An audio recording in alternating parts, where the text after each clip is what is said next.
കർത്താവിൻ്റെ അതിപരിശുദ്ധ നാമം ഈ പ്രഭാതത്തിൽ മഹത്വപ്പെടുമാറാകട്ടെ. എല്ലാ സഹോദരങ്ങൾക്കും വേഗം വരുന്ന യേശുക്രിസ്തുവിൻ്റെ അനുഗ്രഹീത നാമത്തിൽ ക്രിസ്തീയ വന്ദനത്തെ അറിയിക്കുന്നു. തൻ്റെ ജനത്തിന് ജയം നൽകുന്ന ദൈവത്തിന് നന്ദിയോടെ സ്തോത്രം ചെയ്യുന്നു. വീഴാതെ വണ്ണം നമ്മെ സൂക്ഷിച്ച് ഇവിടുത്തെ മഹിമാസന്നിധിയിൽ കളങ്കമില്ലാതെ ആനന്ദത്തോടെ നിർത്താൻ കഴിവുള്ള ഉന്നതനായ ഒരു കർത്താവിനെ നാം സേവിക്കുന്നത്. പ്രിയ സഹോദരങ്ങളെ, എല്ലാറ്റിനായി നമുക്ക് നന്ദി പറയാം. മരിച്ചവരും മൗനതയിലിറങ്ങിയവരാരും യഹോവയെ സ്തുതിക്കാതിരിക്കുമ്പോൾ ജീവനുള്ളവരൊക്കെയും യഹോവയെ സ്തുതിക്കട്ടെ. ഞാനുള്ള കാലത്തോളം എൻ്റെ ദൈവത്തിന് കീർത്തനം ചെയ്യുമെന്ന് ദാവീദ് പറഞ്ഞത് തൻ്റെ ജീവിതത്തിൽ തിരിഞ്ഞു നോക്കുമ്പോൾ ഒറ്റപ്പെടലുകളും മാറ്റി നിർത്തലുകളും ആക്രമണങ്ങളും നിന്ദകളും പൊഴിമണ്ണ് വാരിയിട്ട് തന്നെ അധിക്ഷേപിച്ച സമയങ്ങളും ബലമില്ലാതാവോളം കരയേണ്ടി വന്ന സന്ദർഭങ്ങളും ജീവിതത്തിൽ സംജാതമായപ്പോഴും അവിടെയും ചേർത്തുകൊണ്ട ഒരു ദൈവം, മാറ്റി നിർത്താത്ത ഒരു ദൈവം, മാനിച്ച ഒരു ദൈവം, ഇത്രത്തോളം എന്നെ കൊണ്ടുവരാൻ അടിയനെന്തുള്ളൂ എന്ന് ദാവീദ് ചോദിക്കുന്നത് കൊണ്ടാണ്. സഹോദരങ്ങളെ, നമ്മുടെ ജീവിതത്തിൽ അവിടെ നൽകുന്ന എല്ലാ വിടുതലുകളും ഓർത്ത് നമുക്ക് നന്ദിയോടെ ദൈവത്തിന് സ്തോത്രം ചെയ്യാം. പുരാതനായ ദൈവം, നാം ഉണ്ടാകുന്നതിന് മുമ്പേ ഉള്ള ദൈവം, അനാദിയായ ദൈവം, ശാശ്വതവാസിയായ ദൈവം, അതോടെ പറഞ്ഞാൽ തലമുറ തലമുറയായി നമ്മുടെ സങ്കേതമായവൻ, കോട്ടയവൻ, ബലമായവൻ ഇന്നും നമ്മോട് കൂടെയുണ്ടാവും. അവിടുത്തെ വാക്കുകൾ ഉവ്വ ഉവ്വ എന്നാണ്. അവിടുത്തേക്ക് കഴിയാത്ത ഒരു കാര്യവുമില്ല. ധൈര്യത്തോടെ പറ, നെഹമ്യാവ് പറഞ്ഞതുപോലെ, സ്വർഗത്തിലെ ദൈവം ഞങ്ങൾക്ക് കാര്യങ്ങളെ സാധിപ്പിക്കും. അവൻ്റെ ദാസന്മാരായ ഞങ്ങൾ എഴുന്നേറ്റ് പണിയുമെന്ന ശക്തമായൊരു പ്രഖ്യാപനം ചെയ്യാൻ നമുക്കിടയാവണം. വിശ്വാസത്തിൻ്റെ നായകനും പൂർത്തി വരുത്തുന്നവനുമായ ഒരു കർത്താവിനെ നാം സേവിക്കുന്നതാണ്. ധനവും മാനവും പുരാതന സമ്പത്തും നീതിയും എൻ്റെ കർത്താവിൻ്റെ പക്കലുണ്ടാവും. നീതിമാനായ ദൈവം, ശക്തീകരിക്കുന്ന ദൈവം, നിവർത്തുന്ന ദൈവം, ഉയർത്തുന്ന ദൈവം നമ്മുടെ ദൈവം മാത്രമാണ്. ആരെയാണ്? കുനിഞ്ഞിരിക്കുന്നവരെ നിവർത്തുന്നവൻ, എളിയവരെ പൊടിയിൽ നിന്നും ദരിദ്രന്മാരെ കുപ്പയിൽ നിന്നും ഉയർത്തി പ്രഭുക്കന്മാരോട് കൂടെ ഇരുത്തുന്ന ഒരു ദൈവമുണ്ടെങ്കിൽ അത് നമ്മുടെ ദൈവം മാത്രമാണ്. മറ്റെല്ലാവരും എളിയവരെ മറക്കുമ്പോൾ, ഓർക്കാതിരിക്കുമ്പോൾ എളിയവരെ മാനിക്കുന്ന ഒരു ദൈവം. താഴ്മയോടെ നടക്കൂ, യഹോവാഭക്തിയോടിരിക്കൂ. താഴ്മയ്ക്കും യഹോവാഭക്തിക്കുമുള്ള പ്രതിഫലം ധനവും മാനവും ജീവനുമാണ്. മാന്യത തരുന്ന ദൈവം, ജീവൻ നൽകുന്ന ദൈവം, ശക്തിയോടെ നടത്തുന്ന ദൈവം നമ്മുടെ ദൈവം മാത്രമാണ്. ആ ദൈവം എൻ്റെ ദൈവമെന്ന് വിളിച്ചു പറയാൻ നമുക്കിടയാവണം. ഓരോ കാലഘട്ടത്തിലും പലരും മാറിപ്പോയില്ലേ, മറന്നുപോയില്ലേ, അകലം വിട്ട് സഞ്ചരിച്ചില്ലേ? അവിടെയൊക്കെയും ഭയപ്പെട്ട നാളിനടുത്ത് വന്നിട്ട് ഭയപ്പെടണ്ട എന്ന് പറഞ്ഞ ദൈവശബ്ദം ഇന്ന് പകലിലും നമ്മളെ ശക്തിയോടെ മുൻപോട്ട് പോകാൻ പ്രേരിപ്പിക്കുന്നതാണ്. കാലങ്ങൾ കഴിയുമ്പോൾ കാലത്തിൻ്റെ അപ്പുറത്ത് എല്ലാ കാലത്തിലും ഞാനാണ് നിൻ്റെ പിതാവെന്ന് പറയുന്ന ഞാൻ നിൻ്റെ വീണ്ടെടുപ്പുകാരെന്ന് പറയുന്ന, ഞാൻ നിന്നോട് കൂടെ ഉണ്ടെന്ന് പറയുന്ന ആ ദൈവശബ്ദം നമ്മുടെ ചെവിയിൽ ഇന്നും മുഴങ്ങട്ടെ. വാഗ്ദത്തം ചെയ്തവൻ വിശ്വസ്തൻ. യെശയ്യാപ്രവചനം 51 അധ്യായം അതിൻ്റെ 2 വാക്യം. നിങ്ങളുടെ പിതാവായ അബ്രഹാമിലേക്കും നിങ്ങളെ പ്രസവിച്ച സാറയെങ്കിലേക്കും തിരിഞ്ഞ് നോക്കുക. ഞാൻ അവനെ ഏകനായിട്ട് വിളിച്ച് അവനെ അനുഗ്രഹിച്ച് വർദ്ധിപ്പിച്ചിരിക്കുന്നു. യഹോവ സിയോനെ ആശ്വസിപ്പിക്കുന്നു. ഇവിടെ നോക്കാനാണ് പറയുന്നത്. നിങ്ങളുടെ പിതാവായ, വിശ്വാസത്തിൻ്റെ പിതാവായ ദൈവത്തെ ആഴമായി വിശ്വസിച്ച, ദൈവത്തിൻ്റെ വാക്ക് കേട്ട് കാണിപ്പാനിരിക്കുന്ന ദേശത്തേക്ക് പുറപ്പെടുമ്പോൾ അബ്രഹാം ഒറ്റയ്ക്കുണ്ടായിരുന്നു, ഏകനായി.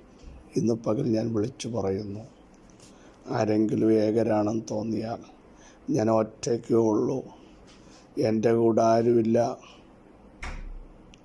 വിശ്വാസത്തിലിറങ്ങിയവരോടും പറയുന്നു, ഞാൻ ഒറ്റയ്ക്കാണ്, സപ്പോർട്ടിനാരുമില്ല,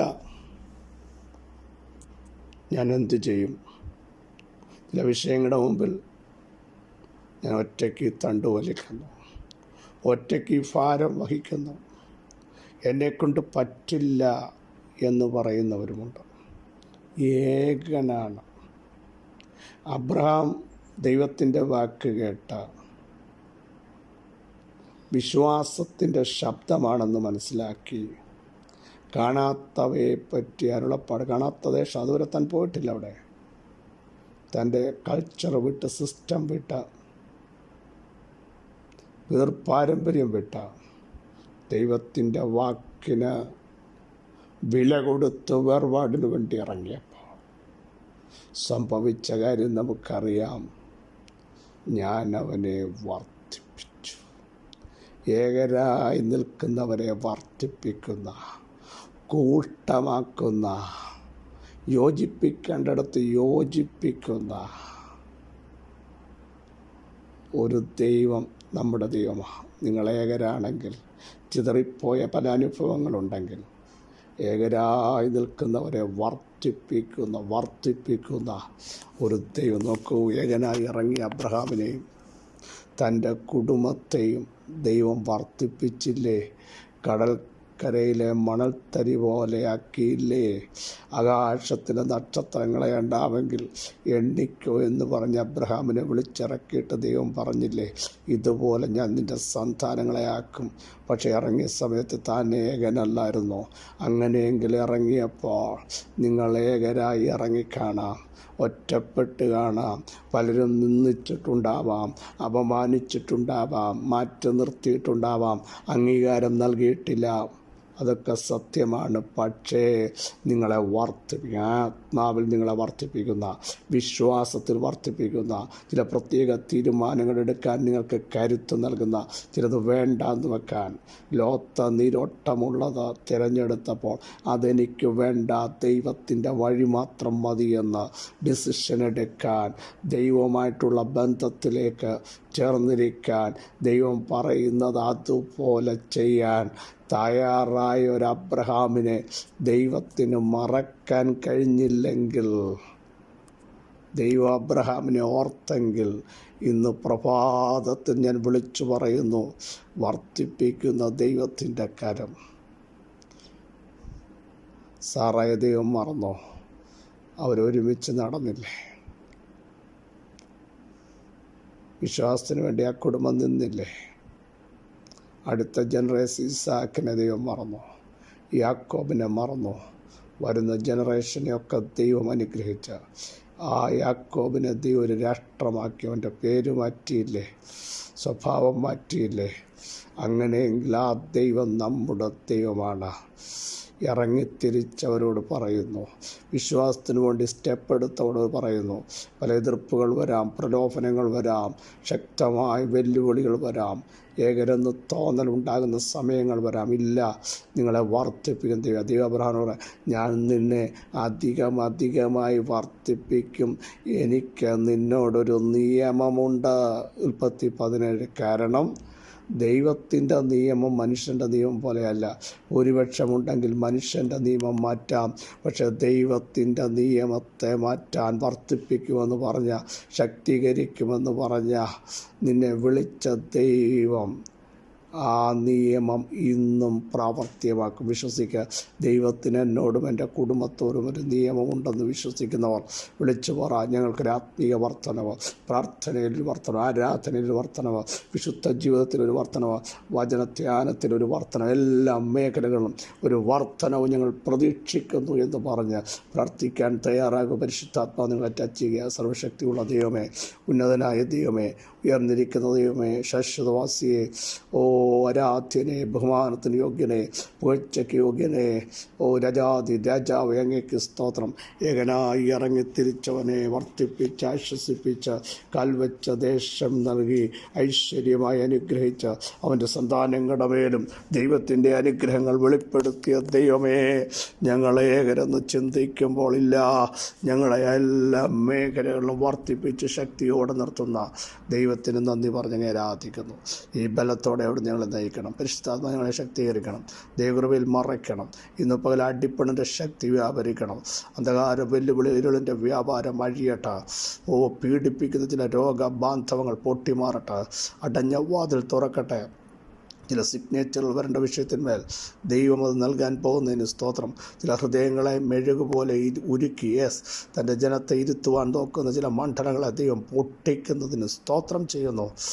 ചിലർ ചാടി എഴുന്നേൽക്കുന്നത് പോലെ, സ്വപ്നം കാണുന്നത് പോലെ ചില ദൈവപ്രവർത്തികൾ ഈ പ്രഭാതത്തിൽ അവിടുത്തെ ആത്മാവ് ചെയ്യാൻ പോകുന്നതിന് സ്തോത്രം. കൈവിട്ടുപോയ ചില വിഷയത്തെ മടക്കി കൊണ്ടുവരുന്നതിന് സ്തോത്രം.